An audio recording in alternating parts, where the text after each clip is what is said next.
A phone rings inside a quiet Baltimore home.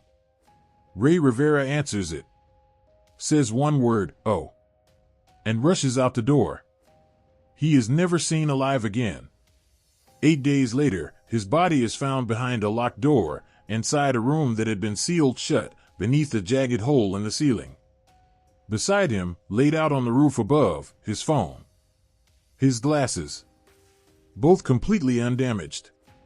A man does not fall 14 stories and land next to unbroken glass. Rey Rivera was 32 years old, an aspiring screenwriter who'd recently relocated to Baltimore from Los Angeles with his wife, Allison, at the urging of his closest friend, Porter Stansberry.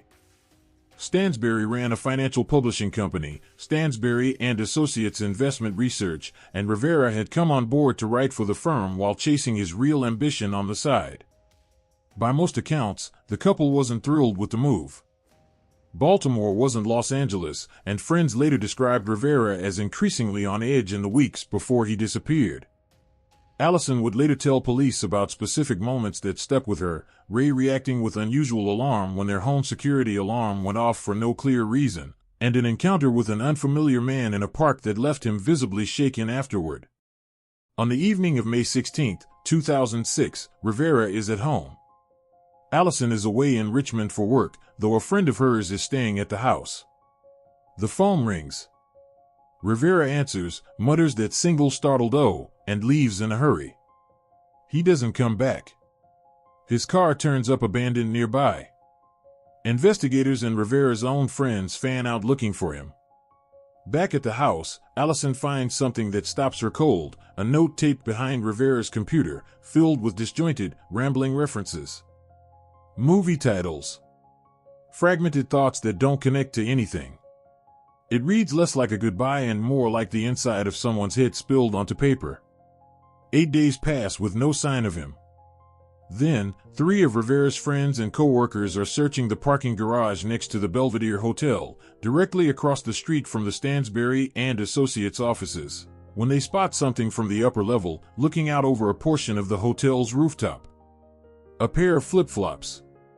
A cell phone. A wallet. A set of keys. A pair of glasses. And a hole torn straight through the roof beneath them. Police are called. Inside the room below the hole, a locked, long-abandoned second-floor conference room that once housed the hotel's old swimming pool, they find Rivera's body. He had, forensic analysts determine, fallen roughly 14 floors from the very top of the Belvedere's main tower down onto the annex roof below. But the position of the hole doesn't sit where a straight drop would put it. To land where he did, investigators conclude Rivera would have needed to take a running leap off the edge of the building, not simply step or fall from it.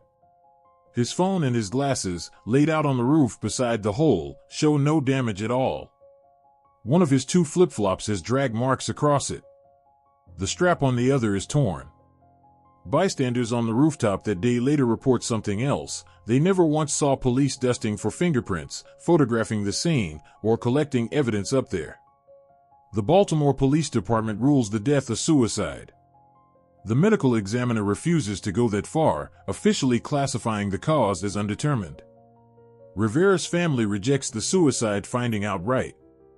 They point to the physical impossibility of the landing site, the intact glasses, the missing collection of forensic evidence. None of it, to them, adds up to a man choosing to jump. There's also the surveillance footage. The parking garage adjacent to the Belvedere had working security cameras pointed toward the hotel that night. Detectives never retrieved the footage. Porter Stansberry, Rivera's best friend and employer, later posts a $5,000 reward for information about the death, and declines requests to be interviewed on camera about the case for years afterward.